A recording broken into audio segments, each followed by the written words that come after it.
Yeah. Thank you.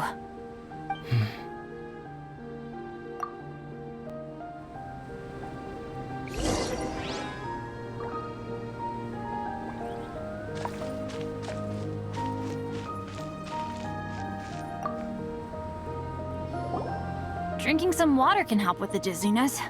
Oh, and lying flat on your back helps too.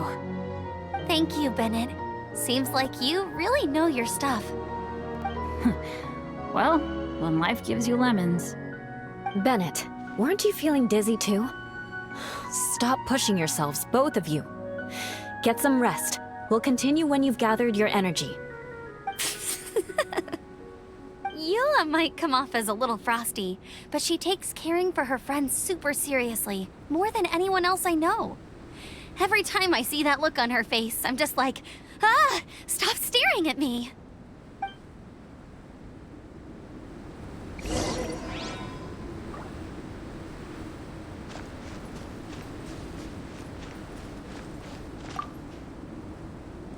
Traveler, I know what that look means. What's on your mind? Maybe seasoned veterans have an instinct for it. I sense it too. Something seems to have changed, but I can't confirm for sure. It could be difficult to verify. It might be imprudent to speculate out loud, but I believe you know what I am referring to.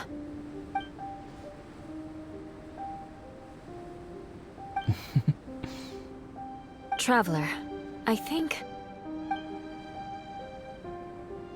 you...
It's not over yet.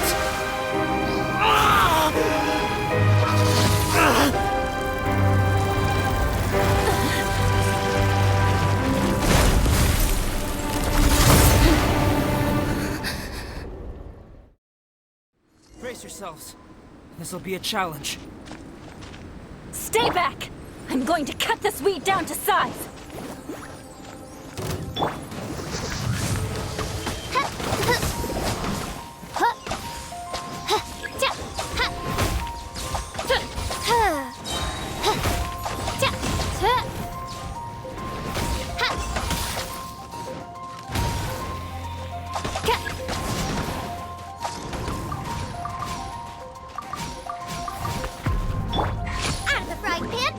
Beg for mercy.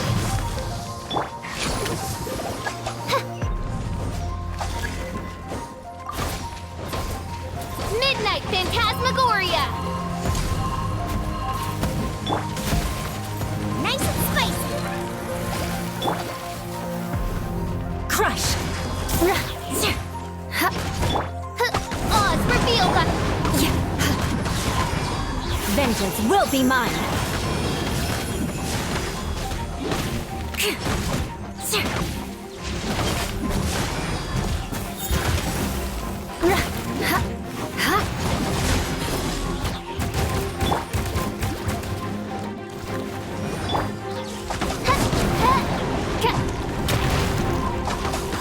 By royal decree, you're toast!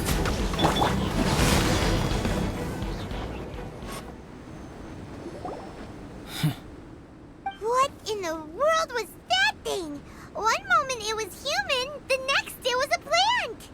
Is everyone alright? We're fine. But can you please tell us what's going on? I don't understand. I take it this monster is whom I had the pleasure of meeting last time. Correct. As you might have guessed, this is a mutated whopper flower. An extremely rare kind. But can whopper flowers turn into humans? Not typically. But conditions on Dragonspine are far from typical. Perhaps the dragon's blood seeped into the land, then was passed to the monsters via the ley lines, accelerating their rate of mutation. How could that happen? This mountain is home to the remains of Durin, the venomous dragon. If there is anywhere in the world one might expect life to do unfathomable things, it would most likely be here. Durin was an artificially created life form. Its existence is nothing short of a miracle, and proof of countless possibilities. In other words, this mountain we stand on is a cradle of life's profoundest mysteries. A vast and terrifying hotbed of possibilities. The avalanche. It must have been the work of this imposter. Agreed. All the other troubles you faced on the way down could also have been its handiwork. My guess is that it was targeting everyone that I've had contact with. Right, I forgot all about that. It's not inconceivable. But what was its purpose? Was it just trying to get rid of us? I have a preliminary hypothesis on this. Whopper flowers are masters of mimicry, and those we encounter in the wild often appear in the vicinity of the plants they impersonate. In other words, the whopper flower likely has an instinct to replicate and replace. As a plant, it will disguise itself as another plant and infiltrate the group, hiding among them for cover. The plant being imitated has no way to detect or fight back against this behavior.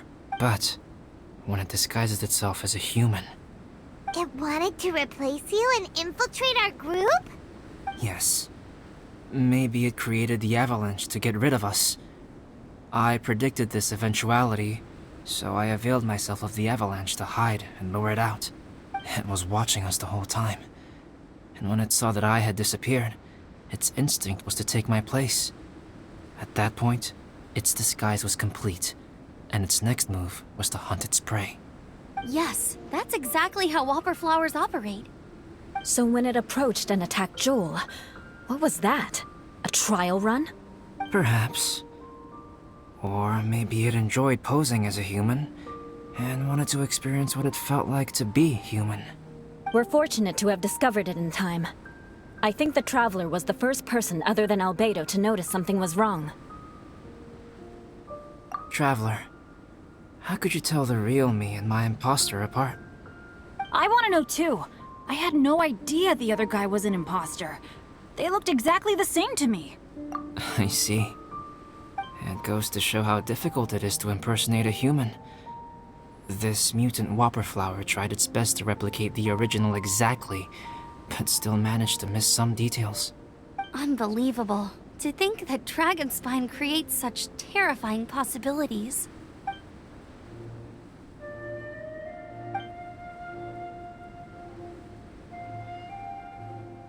Anyway, at least we won in the end. It looks like my method did work after all. I used up all the bad luck, and the good luck finally came through. About that. If you're referring to having fallen down the mountain and avoided injury, well, that's because I was secretly protecting you. Huh? Well, that still counts as good luck to me. Yes, that's not an unreasonable way of looking at it. Okay. We've been delayed long enough. Time to move on. Yeah, let's go!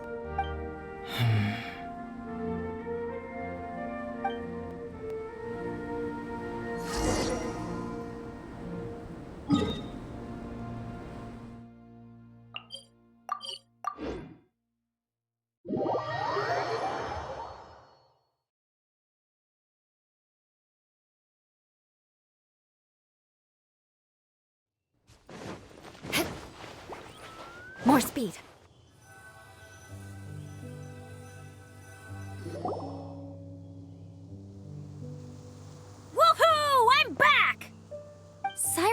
doesn't seem to be here. He must have headed up the mountain. Let's wait for him here. Amber, are you feeling better? Yep, all good now. Nothing to worry about. I don't know what I'd do without you guys. If not for you, I'd probably still be locked up in that cage. I really want to thank you all properly, but I can't think how at the moment. Huh? You must be pretty used to being on the receiving end of people's kindness by now, though, surely. You probably need it often enough given your situation. Come on, don't put it like that. Sure, plenty of people have shown me kindness before, but that doesn't mean I will ever take it for granted. No matter how many times people help me out in life, I will never forget any of them. Well, instead of repaying those who helped you, perhaps you could help others yourself. Everyone meets others in need from time to time. By choosing to be there for them, you're passing the kindness you received onto others. Yup, you're right. That's what I've always tried to do, and will always continue to do. Right. And when Cyrus gets back, I'll find some way to help him out too. This has been quite an eventful day. Yeah, it has. It's really hit me how tired I am now that I've started to relax. I need to rest. Everyone, please excuse me for a while. Yeah, I need to get some water and maybe a piece of fruit. Once I'm rested up, I need to get back to being an instructor again. Well, it looks like the curse of the mountaineers who couldn't get off the mountain is finally broken. Feels like an action-packed chapter has come to a close.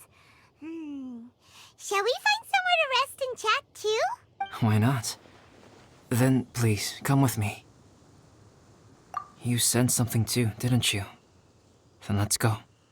Huh? Are you going back to your camp again? Paimon thought maybe we could talk here. Okay. Might as well come with you. Good. Shall we set off right away?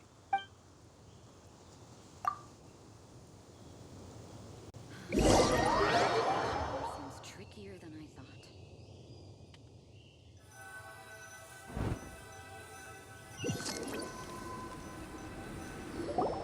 Sorry for bringing you back here once again. Some topics are best discussed in private. Is this about the imposter? That's right. I have to say, Traveler, I'm very surprised you noticed the difference between me and the imposter. Yes, this mark. Perhaps it's where it all began. Ooh, sounds like the beginning of a big story. Keep going.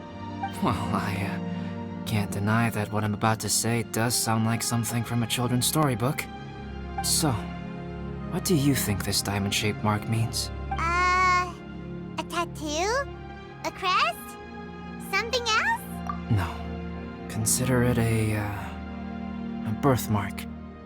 Have you ever seen an intricate glass ornament and wondered how it was made?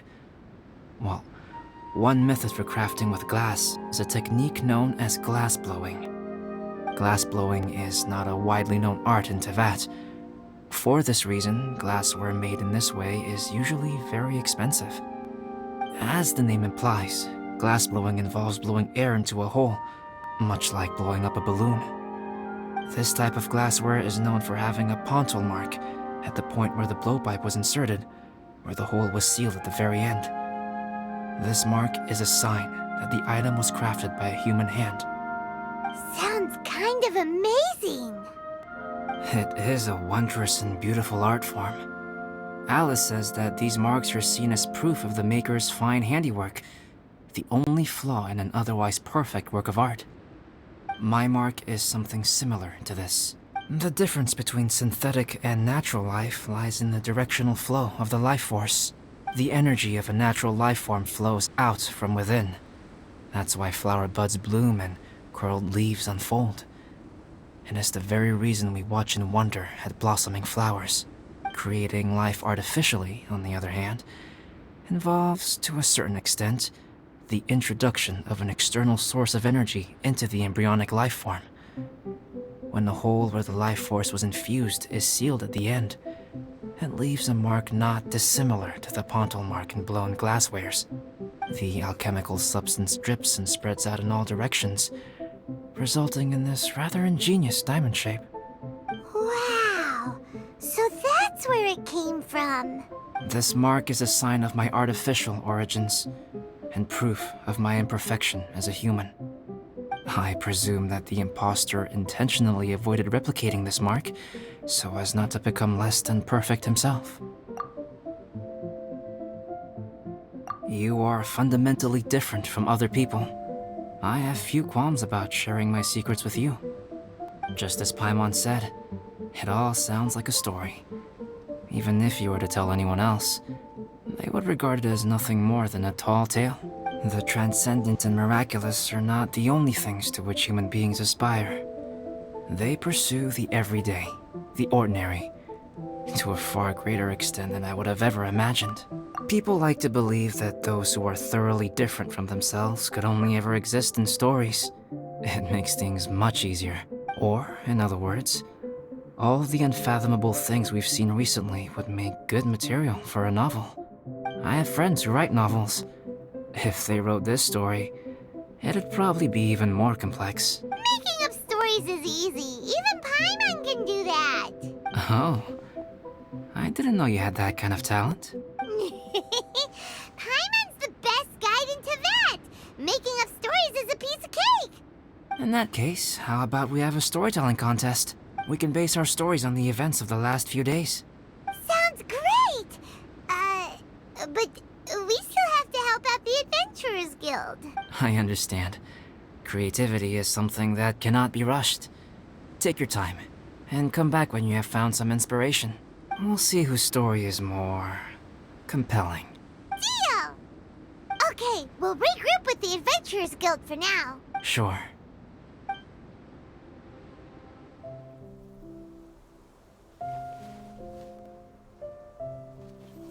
My story.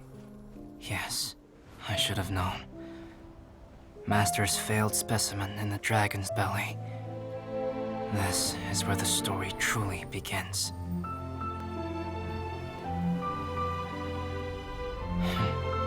If we switched places, if you were the survivor, then as the abandoned experiment, the failure of the primordial human project, I'd want to replace you too. I would replicate your appearance, study your alchemy, and create miraculous life forms to divert your attention. I would wait for the right moment, then dispose of you in the Traveler, the sole person to have known your secret. And then, I could finally experience the joy of being brought into the world.